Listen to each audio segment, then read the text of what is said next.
Yes, now, and welcome back to another episode of the Top Loader Podcast. And this is episode 92, and we are into December. The cold month has set in, and it's an expensive month, not just for trading cards, but don't worry, we're still spending away and spending too much money. So before we get into the episode, I introduced the lovely co-host who's actually on a streak of arrivals on the podcast. So we've actually reinstated him as the official co-host. But first of all, this episode is obviously powered to you by Third Down Displays, your number one space for card supplies, custom card stands, and card preparation kits.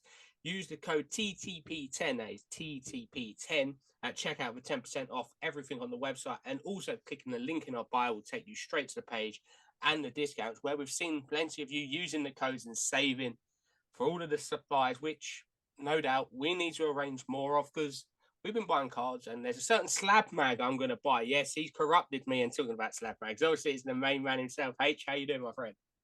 Yeah, very well, thank you, mate. Very well. I think you pretty much touched on the subject, obviously, where we can't spend too much this close to Christmas. There's been, I think, I sent about 6 different cards to you earlier on today that I see on eBay that I'm like, oh, Ron, which one do you think I should get, mate? Or which one would you go for? Which one's a good price, do you think? Like, just trying to get a second opinion, and I sort of then sat back and thought, Christmas is about 3 weeks away, and I shouldn't be spending £200 on a card this close to Christmas. But here we are. There's currently a conversation live on eBay that I'm hoping to finish by the end of this podcast, so I can give you an update. But otherwise, yes, mate, I'm very well. How are you?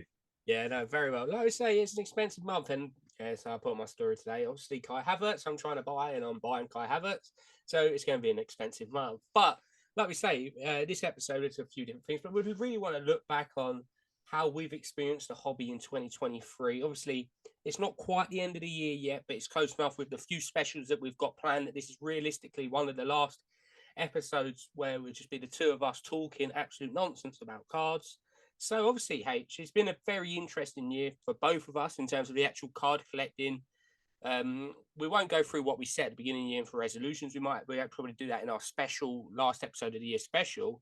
But it's seemed, I think both of us, and especially our PCs, they've stayed the same in terms of who we collect, but what we collect has changed a lot in terms of quality over quantity. So just briefly, how do you find your 2023 from a card collecting standpoint and just their hobby in general?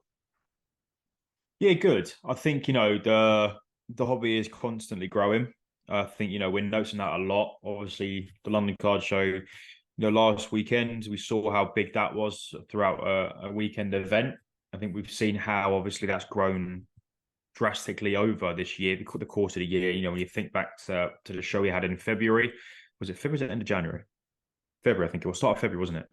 Yeah. And I think that as a result has shown how much the hobby has grown in that time period as well. So yeah, I think 2023 for me has been very, very successful. Obviously, podcast and obviously personal as well. Some big pickups this year. I think some of my main pickups from my PT have been obviously that within the last 12 months. So it's been successful. It's been very good. A lot of growth, a lot of good releases, a lot of new pickups. Yeah, I can't really complain. There's been a lot of stuff going on that leans towards a successful year within the hobby. And there's a lot going on. So we're coming now into the close of year, so it's a little bit quieter. Everyone's sort of focusing towards Christmas. But nonetheless, obviously we get back into January and everyone starts rocking and rolling again. So yeah, it's been good, very successful, very happy with sort of the year that has been. My pickups, what we've achieved as a podcast, UK podcast of the year. So yeah, I think it's all in all, it's been very successful. Also, I probably haven't got to as many shows as I would have liked to have got to. That's the only thing that I obviously would probably say from looking back on this year. Obviously, I've attended two of the London Carters, I think. But I think next year I'd like to get down to Southampton. Would like to probably get up to Sports Card Social. Just to name a few that I probably wouldn't mind getting out to next year. So, but otherwise, yeah, it's been successful. I think pickups for me mainly been solid. Obviously, picked up my first one of one. Obviously, Gunter Steiner, as all of you probably are bored of me saying now. But yeah, it's been very, very good, very successful, very happy. And looking forward to seeing what 2024 has obviously has in store for us, and what new additions are going to be picking up in the PC. But I don't know what your thoughts are on your year, or looking back how your year in the hobby has been for you, Ron. Yeah, no, I think 2023 has been a fantastic year, obviously, for mainly, I'd like to say, Echo, the podcast, obviously winning the award was a highlight of the year for the hobby in general for us. Like I say, shows as well. Didn't get to any apart from the ones in London, which was a bit of a shame this year just due to scheduling. Hopefully, be able to get out to a few more next year. Hopefully, a few more outside of the like England in general would be nice. Maybe the Scotland card show. Hopefully, Dublin if my schedule allows me to, or maybe one of the German ones because they look very good fun. I would say the Nationals, but I'll probably have to save for a couple of years for that because I would be very tempted by some of the NBA stuff, what's going to be out there. So maybe that in a couple of years. Wembanyama autos. Yeah. The thing is, you end up going there and buying stuff you don't need in the PC, but it looks great. I'll be walking past all the Kobe's and LeBrons, even like the low end ones. I'll be like, oh yeah, I'll pick up a couple of them. And then probably end up with a suitcase full. Like, what am I meant to do with this? So that's just one of them. But cards, I think, obviously, it was quite a sporadic year in terms of obviously started the year and the first 6 months of the year really heavily. Obviously, Granit Xhaka for Arsenal. Obviously, then he did depart in the summer. So then focus shifted. It was naturally shifting anyway towards the women's side of the game during the whole year once more sets actually got released. And then tail end of the year really actually got back into collecting Arsenal men's cards as well. Was looking for a new player to PC and I've landed on it, Mr. Kai Havertz. So like later on, we've got a few pickups that I'll show obviously of him. But yeah, like I say, it's been a very good year for us, especially for myself, from really nice PC bits. Like I say, picked up one. I managed to pick up the Steno one of one as well, and some really nice autos as well along the way.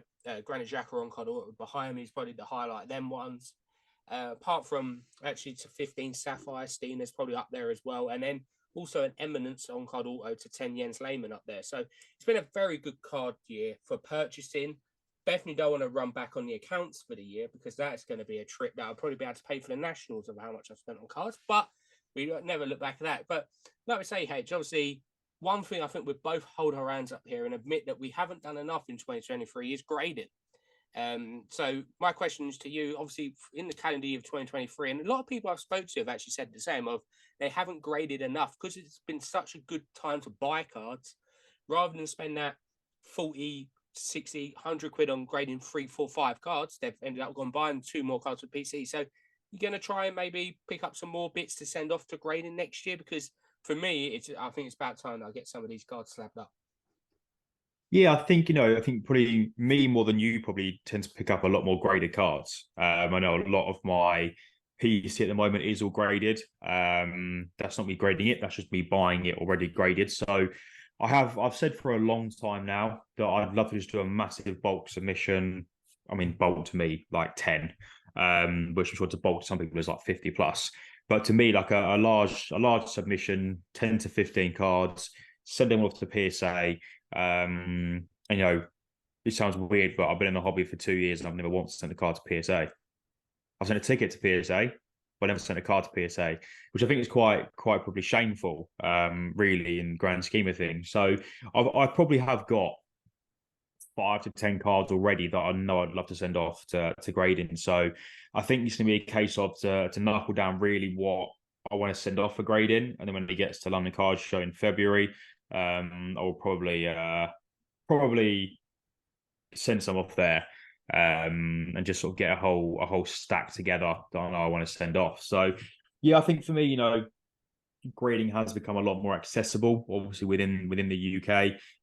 We've seen a lot more sort of middlemen sort of coming forward that you can use to send your cards off to PSA or to other grading companies. So it's definitely a lot more accessible.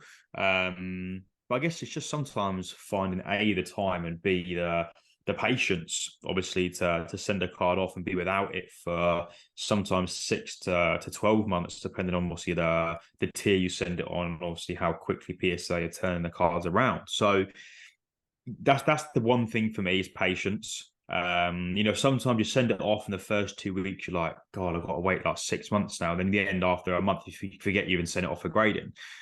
So yeah, I think that's definitely one thing that I wish I had done more this year as well is grade. And obviously, I didn't think I did a couple of SGC submissions, but yeah, no PSA. So I think definitely for me, first on the tick list for next year is to get a nice sort of 10 to 15 card submission sent off to PSA and hope for some fortunate returns. Yeah, like I say, I think I echo them ones. I've got quite a few cards that are sitting here waiting to go. I probably won't do it this calendar year just because by the time now you're going to wait 3 months, and over the Christmas period it'll be slightly backlogged anyway. So I'll probably end up sending it early January, I believe. But yeah, same. It's just getting some of these cards protected. Obviously, they're all protected anyway, and either semi-rigid, most anything that I get actually sent off for grading and not magged up. So either in semi-rigid or top loaders, but just getting that extra like actual precision on them, because like for example this one here, the Havertz one, it's just so much better in the slab.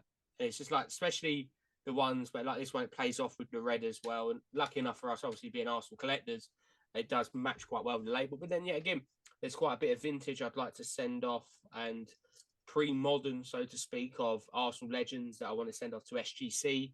But then also there's some cards as well that I might send off to CGC that are rather on the cheaper end, but I just want to get slabbed. So I think it's going to be quite an interesting year. And obviously we'll have it as we go through the year when we do grade stuff. We'll show you here first what we're going to send off. Then also when it comes back with a reveal and everything like that, we're going to try and be a lot more interactive with all the stuff, just being a bit more like actually grading stuff more mainly, because we did talk about it at the beginning of this year, but obviously just didn't get it done. So we'll get that definitely done next year, and probably do a few cards every 3 or 4 months, because that's how long it takes to get PSA. So by the time one's going, another one's coming back. But yeah, grading's always going to be an interesting one. And just moving on to our next tournament, which I think is an interesting one. Obviously, PC. We're going to talk about. I know I referred to it earlier about things I've picked up and changed. Obviously, Jacques has now departed to Leverkusen, so I've changed mine naturally. But H, obviously for you, it was pretty much split between F1 and Arsenal. Obviously, F1 is still prominent, but not as much now, as obviously now Steiner's really replaced F1. Arsenal, you're picking up a few bits here, and then obviously Disney has emerged into the ranks as well for you. So is there anything, obviously going back on this year, that you wish you'd maybe done earlier or later in terms of what you've actually been collecting or picking up? No, I don't think I sort of would look back and think, oh, I wish I'd sort of delved deeper into X at the start of the year. I think, for me, the last sort of 2-3 months, F1 are sort of quite died down for me in terms of pickups. And sort of Steiner has predominantly taken over as F1 as a whole. I know I sort of shifted a handful of F1 at the London Car Show last weekend. So I've really got only a couple of bits and pieces left, and then obviously predominantly my Steiner shrine, as I like to call it, obviously on my display. So yeah, I think for me, say again. Gunther Schreiner. Oh, that's good. I like that. Right, that's me done for this year. See you later. I might have to get third down on a little stand for that one. But yeah, I think so for me, like, yeah, Steiner's pretty much taken over like F1 for me in terms of a PC. Sort of Gasly's taken a bit of basically benched Gasly. Just reserve him. Yeah, it's just a reserve driver for me now. And then yeah, obviously Arsenal again is taken over. I think I say I would predominantly collect these two players, but it just ends up going out the window. So Ben White and Ødegaard for me are two that I predominantly would always look for. And but then again, it's like, if a Saka card comes up or a Martinelli comes up, I'm not going to say no. So, but I said predominantly I'd look for Ben White or Ødegaard. And then yeah, obviously I've said it before. Obviously the Disney Kaka Wow.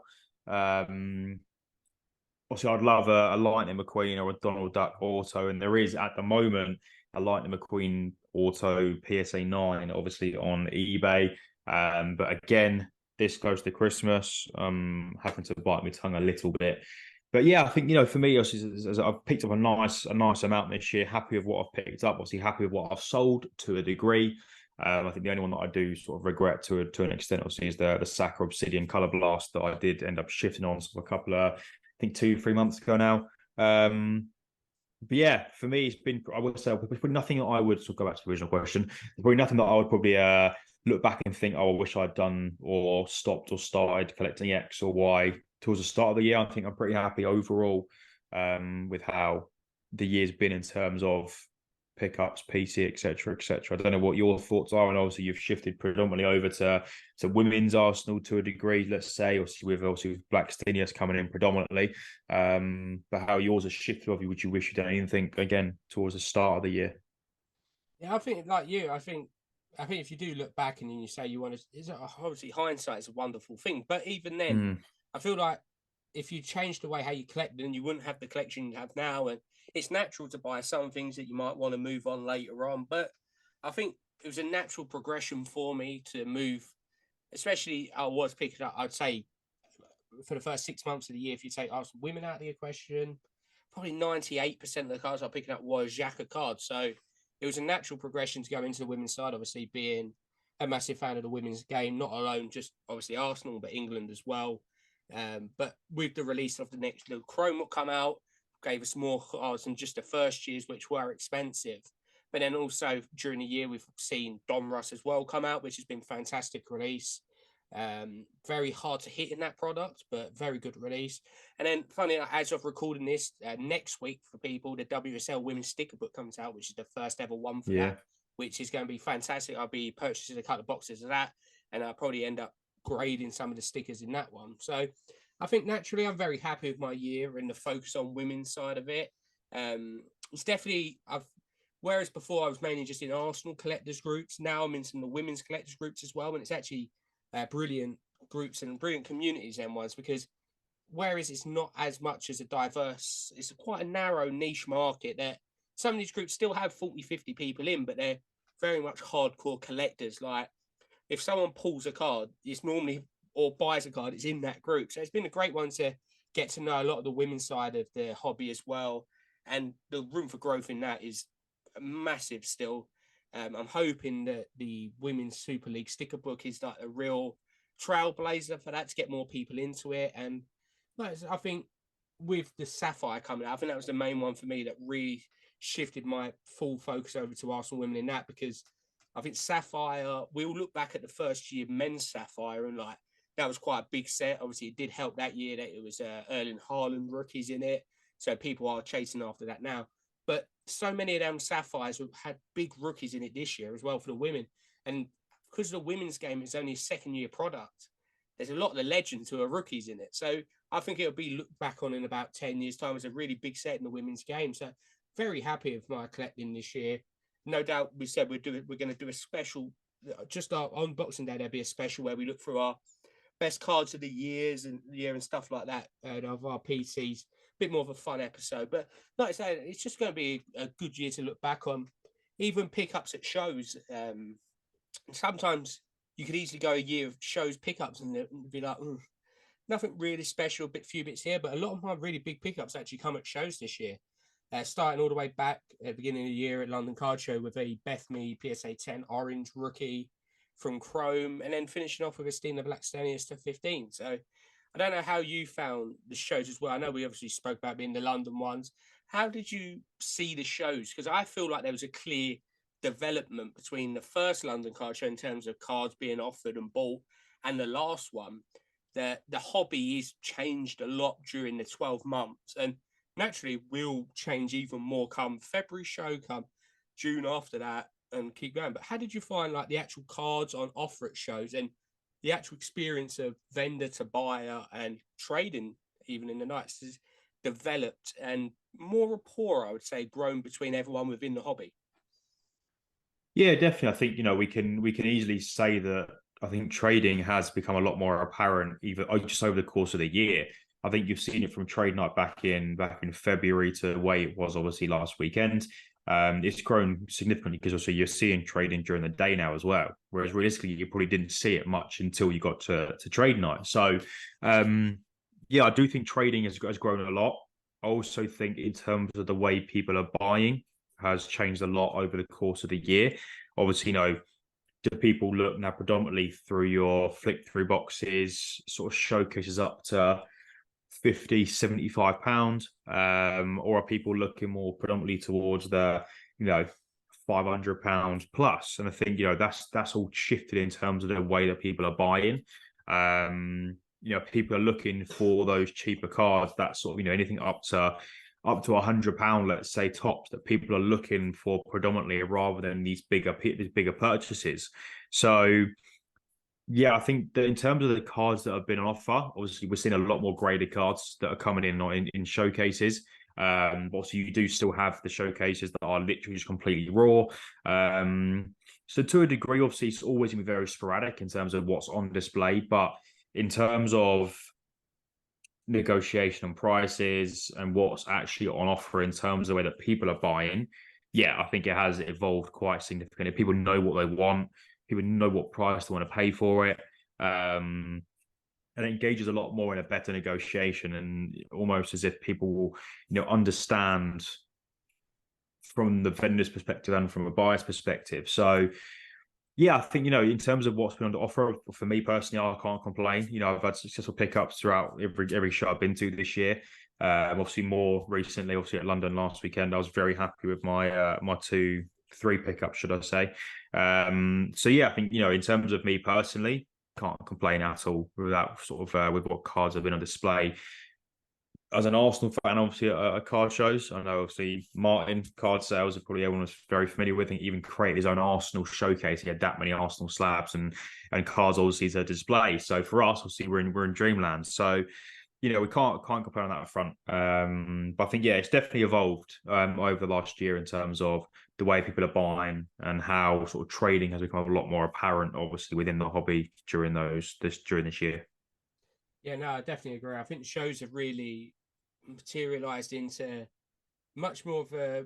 I think everyone understands it a lot more. It's still new. That's the thing. It's still new in the UK shows.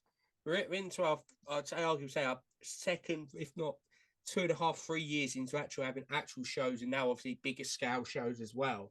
That it's a natural learning process of. It's not like there's a show every week and there's 52 chances a year to get it right of what to bring in. You're having 4 shows a year. It's 3 months apart. And the buying, the selling changes a lot in between every show. And you can see now that everyone's understanding it a lot better in terms of what to have, what pricing, especially that it's easy that in a January show, a player could be £400. But then in the December show, it could be 50 quid or it could be £1,000. So there's a lot of things to go. And obviously we see it where pricings change a lot. And it is a massive ball ache, I'd say, for vendors, especially that they have to obviously keep changing prices anyway, especially of shows. And it's even a case of there's so many shows now that they could be weekly, and in between every show, the prices will change. So it's going to be an interesting one to see again during next year, and how it works with the UK with the amount of shows that we have. Obviously, like you said earlier, Southampton card show, you've got Sports Card Social. Obviously, you're going to have more London card shows, and then, like say, Dublin card show. You've got Glasgow card show, to name a few. Plenty of other shows. Obviously, one this weekend at London Stadium, which I might be attending as well. So there's a lot more popping up. So it'd be great to see what people do think, and what we've spoke to people in build up to this episode of how they was finding the shows, and people say they really enjoy them now. And it's not a case of you just go for the cards. It's funny enough that the cards are really secondary at these shows, and you actually really do go to catch up with all your mates who you don't see every 3 months, say. And then secondly, you've got the cards there, which is always the added bonus. So, like I say, it's fantastic. I think the hobby's really doing well within the UK. Obviously, we might have lost a lot of collectors during the year who have moved on or had to cash out for unforeseen circumstances, but the core group of collectors is very healthy. I'd say that there's not been many of the big vendors or anything like that have dropped away. Maybe the breaking scene is something completely different. We won't go into that today. There, obviously, that landscape has changed quite a bit. But H, obviously, when we talk about 2023, we talk about shows, we talk everything about that. If we just divert slightly to the podcast, it's been overwhelming year for us, and very well. Like I say, we'll talk about a bit more of our plans for 2024, which we have coming up in the special at the end of the month. But it's been a remarkable year for us. Yeah, definitely. I think, I don't know obviously what your aspirations were obviously for the year, but I think for me, obviously, I've been blown away in terms of how much sort of recognition we've had, obviously, over the course of the year. Obviously, like I said sort of earlier on, in terms of, being named UK Podcast of the Year, obviously, at the Scotland Card Show. And I think, we've come on leaps and bounds. As we see, we're now nearing on to 100 episodes. I'm sure we'll have some special coming out, obviously, for that. But yeah, in terms of sort of everyone's sort of kind words when they see us at a card show, or even for me last weekend at London, we had two or three people come up to me and just say how much they enjoy watching the podcast or listening to the podcast. And I think for us, that's all we want. We want is for people to enjoy listening, enjoy watching. It might sound boring. We might think it's boring to see everyone listening to our voices every week. But it's what it's all about. If we can provide good enough content and people enjoy listening and watching, so that's what we're here to do, is to talk about all things within the hobby, and give people a base and a platform to listen to every week. So yeah, I couldn't obviously be happier / prouder obviously of where we're at now obviously for the year. And I think we're just going to have to work even harder next year to try and top obviously this year. So we don't make it any easier for ourselves. But obviously we've got so much to look forward to also coming ahead into next year as well. Yeah, like I say, we shared a brief picture on our story, but like when they brought out the Spotify Wrapped for Spotify Music, obviously they do actually bring one out for podcasters, and it's a good chance for us to. It's very hard to reflect on the year when you're just living it week by week, but when you look back at the numbers, and I'm going to share some now because I have it in front of me, we actually grew 48% of listeners during the year, which was crazy, which we didn't really realize going along, which was amazing for that amount of growth. Never expected it to go that much. In terms of actually getting listened around the world, we was actually discovered in more than 15 new countries this year, which is fantastic, as well as growing in America, which we really very, very proud of, especially quite a few American listeners and Canadian ones as well that listen to this often talk about it. And then also, like in terms of episodes, obviously thank everyone who's been on the podcast, been the guests, but it was quite funny. There's one that shows you whereabouts you're recommended from, and there's like different categories, and it says comedy on there, which I'm still not quite sure about because I don't think we'll take that. Yeah, but I'm very, very happy with that one because that's going to be my claim to fame now, that our second category is actually comedy. So I don't know if that's that funny, Rachel. We're just that bad at it that people are laughing.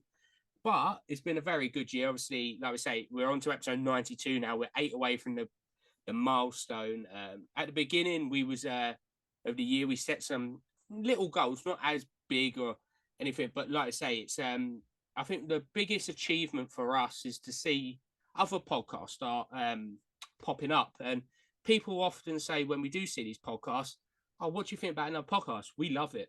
We love to see other people within the UK, like Patrick Mahomes for one, starting up his own podcast has been great to listen to.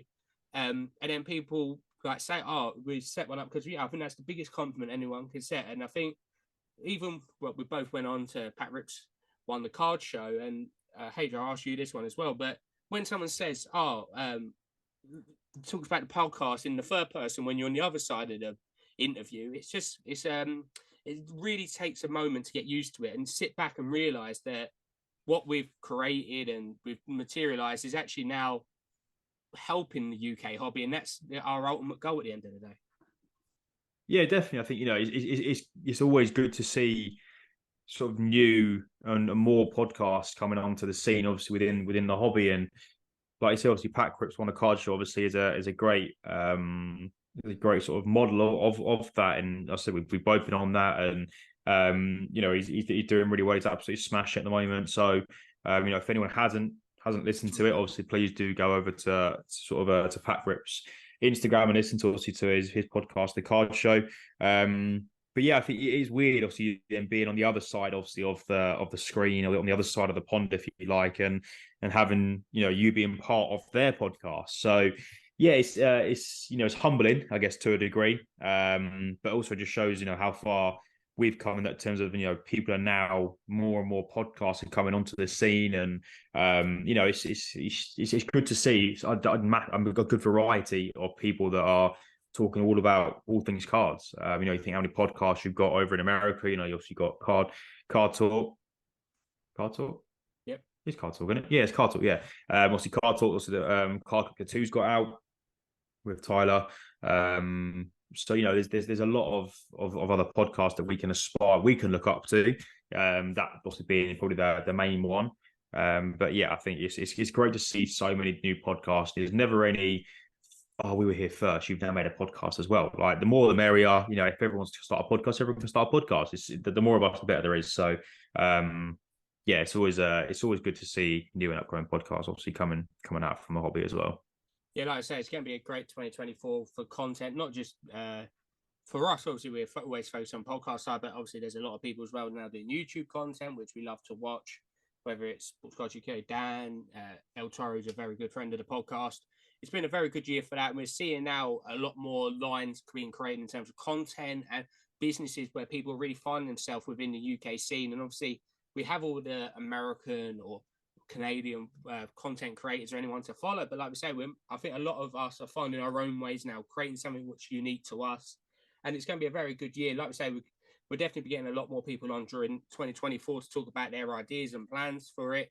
But like just going back to the cards now, and obviously what we think, obviously we're not going to talk about 2024 too much now. This is pretty much our 2023 wrapped or Spotify recap or whatever we want it for us ourselves. So in terms of what we wanted to achieve, obviously we did do resolutions. We're not talking about them because H only achieved about 3 of them because naturally things change during the year. Some of my ones I completed and just like H binned them off straight away. Bought the card. I don't really want that no more. See you later. But we're looking now where obviously some of the pickups that we've had recently or within the last month or so. So H, have you picked anything up? Come on, please. It's like one of the last times I'm going to ask you in 2023. Have you picked anything up? And if you say no, I think we might have to do a public hearing on Instagram to see whether you got to get another suspension or something. You know what I mean? Yeah, I did. I don't know if it was. I don't know if I mentioned the last episode or not. I bought the Jakob Kiwior, obviously also from the Arsenal fan set. I don't actually have it with me. It's at home. I'm at Mrs. house, so I don't actually have it with me.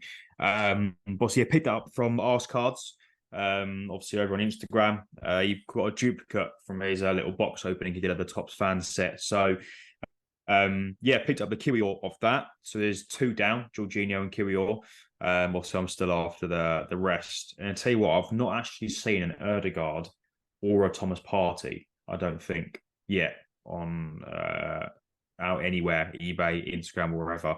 I've seen Declan Rice, obviously. I've seen a Zinchenko, I've seen a Smith Rowe, but I've not actually seen Partey or Erdegaard. But apart from that, my eBay's hot. I think it's the hottest it's ever been in terms of watch list.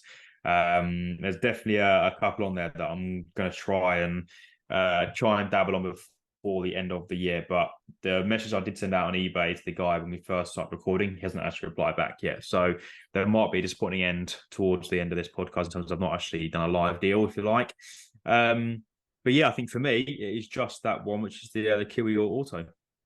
Yeah, I've got a few in front of me. Lucky enough, you'll make up for it though. So that's the main thing. Yeah, I've got to do my bit, haven't I? You know what I mean? Like we balance out. I think there was one episode you had Born and Me, so it's balanced out over the year quite. Yeah. First one was like two of these were quite cheap deals, which were little bundles. That was a red choice, which you can't really see in this lighting, but a red choice, Kai Havertz from World Cup Prism. Then he's purple to 99, Topps now when he signed for Arsenal, and then also a cracked ice from Chronicles of Bukayo Saka, which is from the Essentials one in it, which cracked ice is cracked ice. It's just one of the nicest card designs, and obviously a cracked ice Saka. When I see it, I was like, oh, I think I might have to put that one. I weren't necessarily looking at it. I picked up the 2 Havertz, and then it made sense to do the deal with that as well. And then another one here, which I'm very happy with, is the Copper Prism to 25, Martin Erdegaard, 14 to 25. Looks in quite good nick. Haven't done a full pre-grade on it yet, but it's looking very good as potential grading material. I think it's one of my favourite parallels is the Copper to 25 from Breakaway. And then the big pickup from me, and a massive shout out to GBW, who, this was a deal made in the pub the night before the London Card Show, and we was waiting for its arrival. We didn't make it in time for Sandown, but it's made it now, and this is a Gem Mint 10 PSA Viviana Miedema or Galazzo orange to 25 from Topps Chrome Women's Champions League. Obviously one of the best Dulles players, one of the best women's players in the world. Just a stunning card, and when I see him pull it, I think he pulled it in the pub or something after the Sports Card Social, sent it off PSA, and I tried to buy it raw off him, then he decided to send it to PSA. So then he ended up sending me after PSS. I was like, I'm having that car. I literally said to him, that will be in my case come the end of the year. Lucky enough, it has for me. So, like I say, it's a nice few pickups and everything like that. But if we're going to just preview slightly the obviously December coming up. People might want to cover their ears. There's only 2 episodes to Christmas now. So, yeah, I need to start shopping. That's definitely not happening. Yeah. To tell a lie, I have been shopping, but it's been for myself and it's been on eBay. So that's not really the best type of shopping this time of year. But like I say, H, we always like December time. It's a bit more festive, a few specials as well. So there's only 2 left. So one of them will be our Christmas special where we do a bit of a quiz. It's a bit more lively, a bit more festive, so to speak. We'll be doing that the week before Christmas, so that'll be around the 18th, I believe. So do pay attention for the top loaded Christmas special. But it's just a good month. Obviously, the Christmas special is going to be a good one, and what we're going to start planning for it. Hopefully, we'll be able to get a few special guests on as well. Yeah, I know. Obviously, I think I did pretty well in the Christmas quiz last year. I can't lie to you. I don't think I did too badly.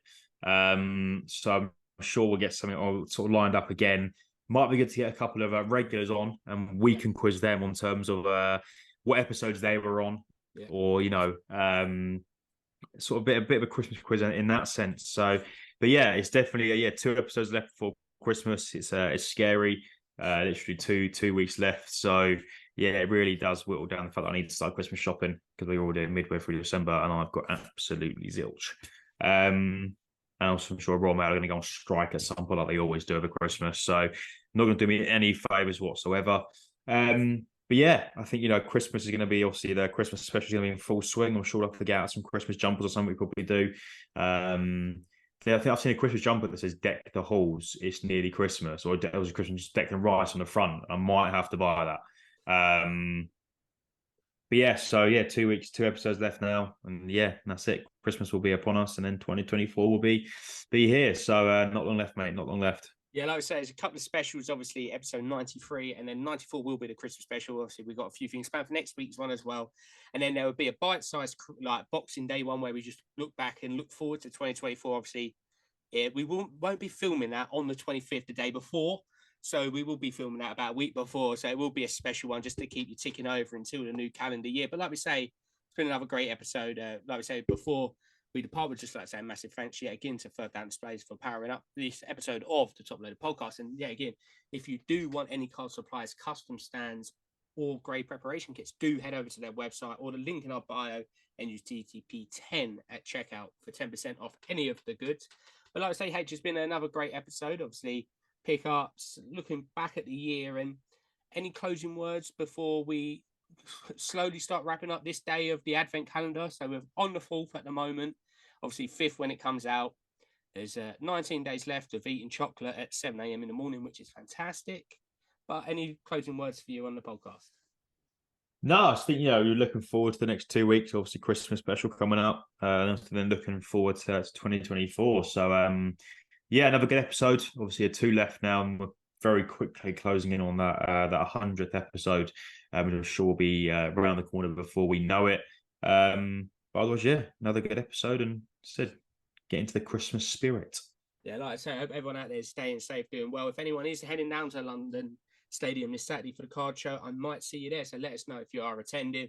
But most importantly, I hope everyone out there is staying safe, doing well, having a lovely beginning of their festive period. But most importantly, I hope everyone's buying, selling, trading, and all that good jazz. But most importantly, happy hobbying and good night.